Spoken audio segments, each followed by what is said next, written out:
The stories of Mahabharata, retold by Shudipta Bhaumik.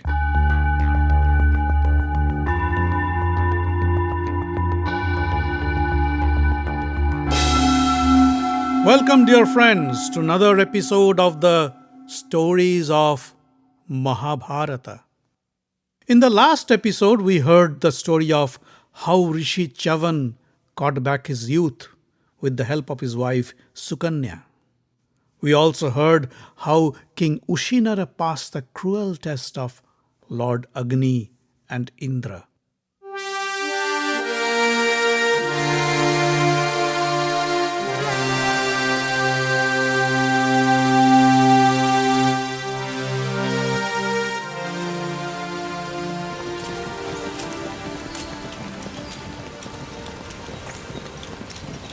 After traveling for days, the pilgrims arrived near the banks of the river Samanga. Lomasha pointed to a hermitage and said, "Look, there is the ashram of Rishi Uddalak, the son of the great sage Swetaketu. During the Treta Yuga, Swetaketu and his nephew Ashtavakra were the best of the Vedic scholars, and their story is worth listening." The Pandavas once again gathered around to hear the story of Ashtavakra and Swetaketu. Rishi Uddalak gave his daughter Sujata in marriage to his student, the learned sage Kahor. One day Rishi Kahor was chanting from the Vedas while his pregnant wife Sujata was busy with her daily housework. Suddenly the child spoke from his mother's womb. "Stop! Your chanting is incorrect." Kahor was surprised to hear this. He said, "How dare you say such a thing? You are not born yet, and you judge my knowledge of the scriptures?" The child replied, "Listening to you and the others in the ashram, I have learned the scriptures from inside my mother's womb. Trust me, you are wrong." Kahor felt insulted. He stood up and cursed his unborn child. "You have insulted and humiliated me. I curse you. You will be born crooked at 8 parts of your body." Sujata was shocked to hear this. She pleaded with Kahor to withdraw his curse. But Kahor didn't budge. During the final trimester, Sujata called Kahor and said, "We are penniless. How can I bring up my child? A father's duty is to provide for his child. You should try to earn some money for your family." Kahor agreed. He left his hermitage and went to meet the great King Janaka to ask for some stipend. King Janaka greeted Kahor and said, "I can give you any stipend amount you want, but you must prove yourself worthy of my gift." Kahor asked, "How can I prove you my worth?" King Janaka's court pandit Bandi stood up and said, "The same way the other Brahmins who came before you did. You have to fight an intellectual debate with me. If you win, the king will award you with riches that you can only dream of. If you lose, you will be drowned in the river next to the palace." Rishi Kahor was not aware that no Brahmin has ever been able to defeat Bandi in a debate, and they all had to drown in the river. He accepted Bandi's challenge. But he too was no match for Bandi. Bandi and his men took him to the river and drowned him. When Uddalak came to know of Kahor's fate, he called his daughter Sujata and whispered to her ears, "Keep this a secret from your child. He should not know about his father's unfortunate loss in the hands of Bandi." In due course of time, Sujata gave birth to a deformed boy child. Rishi Kahor's curse had come true. The boy was crooked at 8 places in his body. Hence, he was named Ashtavakra. During the same time, Uddalak also had a son named Swetaketu. Ashtavakra and Swetaketu grew up together in Uddalak's ashram. Ashtavakra had no knowledge about his father. He thought Uddalak was his father and Swetaketu his brother. When Ashtavakra was about 12 years old, one day he sat on his grandfather Uddalak's lap and was studying the scriptures. Swetaketu was jealous of his nephew. He held Ashtavakra's hand and pulled him off Uddalak's lap, saying, "Get off my father. I want to sit on his lap." Ashtavakra said, "Why should I get off? He is my father too." "No, he is not your father," said Swetaketu. "If you don't believe me, go and ask your mother." Ashtavakra went to his mother Sujata and asked, "Mother, who is my father? Where is he?" Sujata told him about his father Kahor and the story how Bandi defeated him in a debate and drowned him in the river. When Ashtavakra heard the story, he thought how he could avenge his father's defeat. He called his uncle Swetaketu and said, "Let's go to King Janaka's court. There we could listen to stimulating debates between Brahmins and enjoy sumptuous meals." Swetaketu agreed. Soon, Ashtavakra and Swetaketu arrived in Janaka's court. The guard at the door stopped them. "No boys are allowed in the court," the guard said. "Only learned and aged Brahmins have the right to go inside and participate in the debate." Ashtavakra said, "We are well versed in the scriptures, and as far as knowledge is concerned, you may treat us as aged as any Pandit." The guard said, "Well, if you can answer my questions, I'll let you in." The guard asked the boys some tough questions, but Ashtavakra had no problem in answering them. The guard let them in.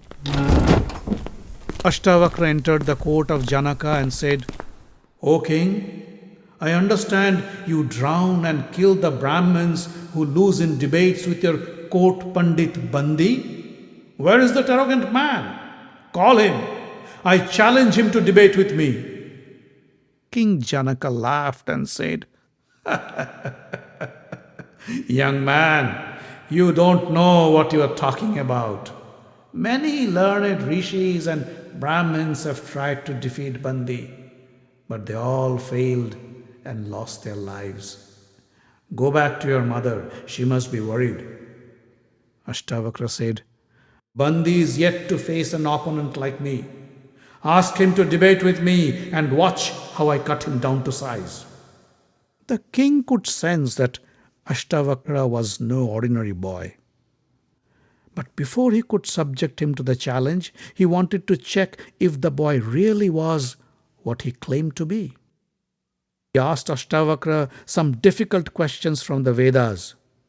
The boy answered them with such clarity and eloquence that the king was more than impressed. He said, "Young man, you are indeed the most knowledgeable man I ever met. You are the right person to debate Bandi."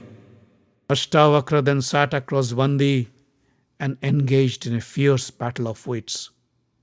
After a prolonged exchange of questions and answers, Bandi was exhausted of his knowledge. He sat with his face down and admitted his defeat. The Brahmins and rishis in the court rejoiced at his humiliation. They thanked Ashtavakra and praised him for his intellectual prowess. Ashtavakra said, "This man has killed many Brahmins by drowning them in the river. Now let us drown him too." With folded palms, Bandi said, "O Brahmins, I have a confession to make. I am the son of Varuna, the god of water. Many years ago, my father began a fire sacrifice and wanted to invite learned Brahmins and rishis to witness the yajna. But nobody wanted to come to this ceremony held under the waters of the ocean.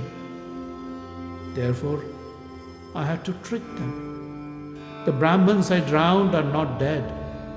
They have been sent to witness my father's ceremony. The yagna is over and they are all on their way back home. Ashtavakra will soon meet his father Kahor. My work here is done. Now I can go back to my father's abode under the water. Bandi bade goodbye, stepped into the water and disappeared below the surface. Soon Kahor and the other Brahmins returned from Varuna's ceremony. Kahor looked at Janaka and said, "O king, this is why a man yearns for a boy. My son did what I failed to do." Ashtavakra then bade farewell to King Janaka and departed for their home along with his father Kahor and uncle Swetaketu. Looking at Ashtavakra's deformity, Kahor felt guilty for cursing him when he was in his mother's womb. He called Ashtavakra and said, "My son, go and take a dip in the river." As Ashtavakra took a dip in the river, Kahor closed his eyes and uttered a mantra. When Ashtavakra emerged from the water, he was a perfect, handsome young man, free from any deformity. All his limbs and body parts were straight with no crookedness.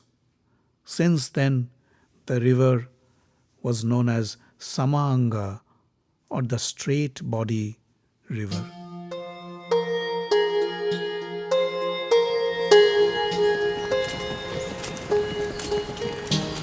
After crossing the Mainaka mountains, the Pandavas arrived near the river with 7 streams, or Saptadhara Ganga.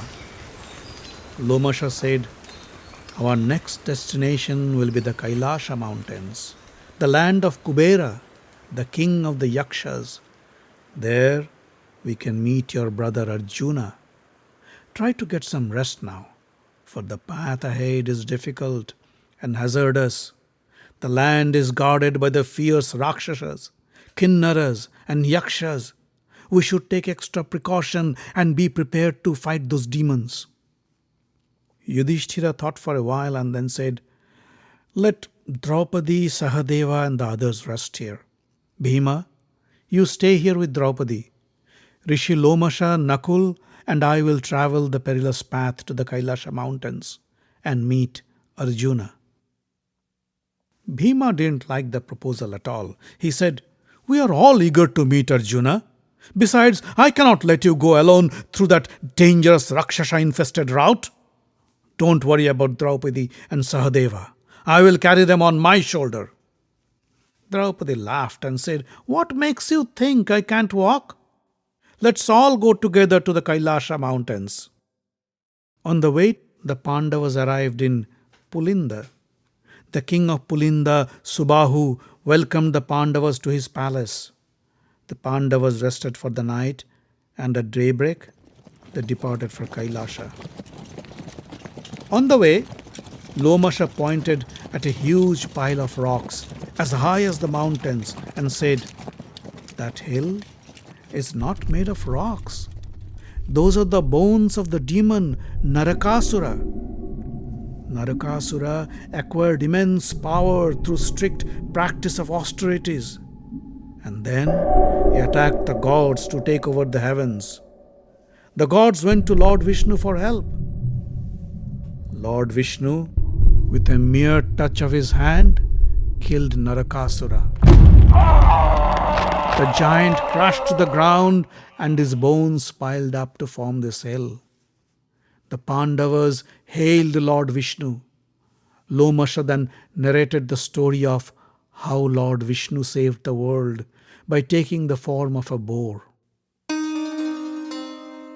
There was a time during Satya Yuga when creatures were born, but they never died. Soon the earth was overpopulated with humans, animals, birds, and insects. The weight of the living creatures was too much for Mother Earth to bear. and its surface kept sinking. Soon it came to a point that the earth was on the verge of collapse. Vishnu was called upon to save the earth. The Lord took the form of a huge and vicious saber-toothed boar and dug deep into the earth. The boar hooked the earth in its tooth and with a mighty heave lifted the surface by hundreds of miles. The immense force caused quakes and calamities of unprecedented nature. The gods went to Lord Brahma and asked for him to intervene. Brahma assured them not to worry. And at his request, Lord Vishnu unhooked the earth from his tooth and returned to his original form.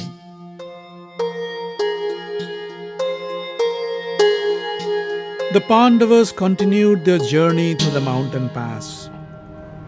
When they reached the Gandhamadan mountains, a severe blizzard blew in.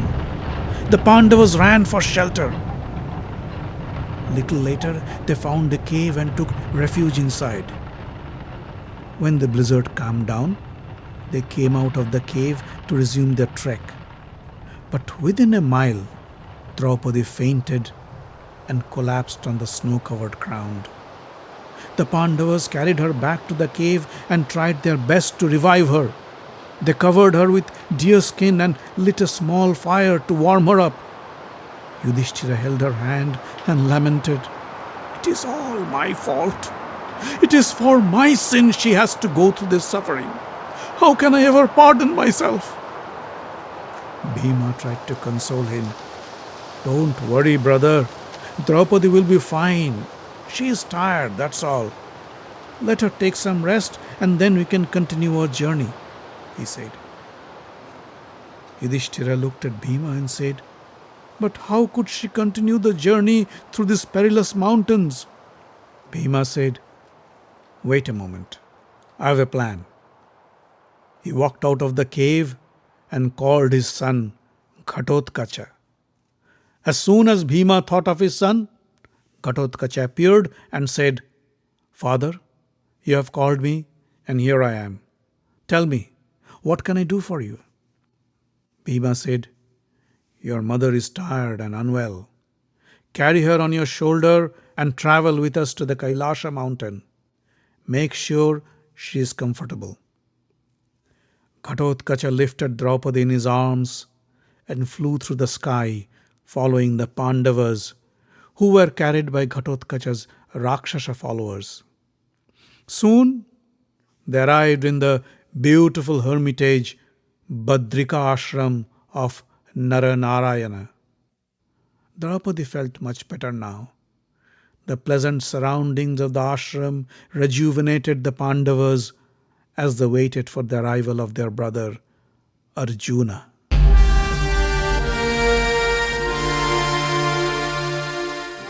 The Stories of Mahabharata is written, directed and told by Sudipta Bhawmik. Audio engineering, original music and sound design by Avi Ziv. Find us online at facebook.com/Mahabharata podcast. Join the group for updates and news. Subscribe to the podcast using iTunes or any other podcast catcher. On Twitter, we are at Mahabharat Audio. The podcast is distributed under the Creative Commons non-commercial license.